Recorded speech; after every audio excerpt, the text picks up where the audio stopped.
दरम्यान राज ठाकरेंची विधानसभा निवडणुकीत हवा गेली। केंद्रीय मंत्री रामदास आठवलेंनी घेतली राज ठाकरेंची फिरकी। महायुतीत मी असताना राज ठाकरेंची गरज काय आहे असंही रामदास आठवले म्हणालेले आहेत। मंत्रिमंडळात आम्हाला स्थान मिळेल असं वाटत नाही असंही त्यांनी म्हटलंय।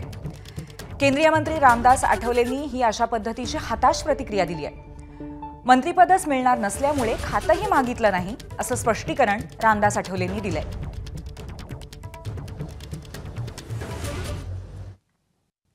जवळजवळ माझ्याकडे 100 लोकांची नावं आलेली आहे, त्यामध्ये प्रकाश लोंढेंचंही नाव आहे। आणि मग आम्ही म्हणतो आम्हाला 10-12 जागा द्या। जेवढ्याला 10-12 जागा मिळणं अशक्य असं मला वाटलं त्यावेळेला मी बोललो आम्हाला 4-5 जागा द्या, कारण आम्ही काय महायुतीला सोडणार नाही। महादेव जानकर मागच्या वेळेला आमचे ते मित्रच आहेत, ते पवार साहेबांना भेटून आले आणि त्यांना लगेच परभणी जागा सोडली। पण मी पवार साहेबांना भेटलो असतो तर मलाही शिर्डीत जागा मिळाली असती, पण मी काही त्यांना भेटून आलो नाही।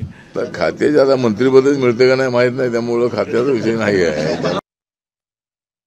राज ठाकरेंची जी हवा आहे ती या निवडणुकीमध्ये गेलेली आहे, त्यामुळं राज ठाकरे यांनी 143 जागा तिथे लढले आणि माझ्याशिवाय सरकारच येणार नाही अशा स्वप्नामध्ये ते राहिले, पण त्यांचं स्वप्न भंग झालेलं आहे।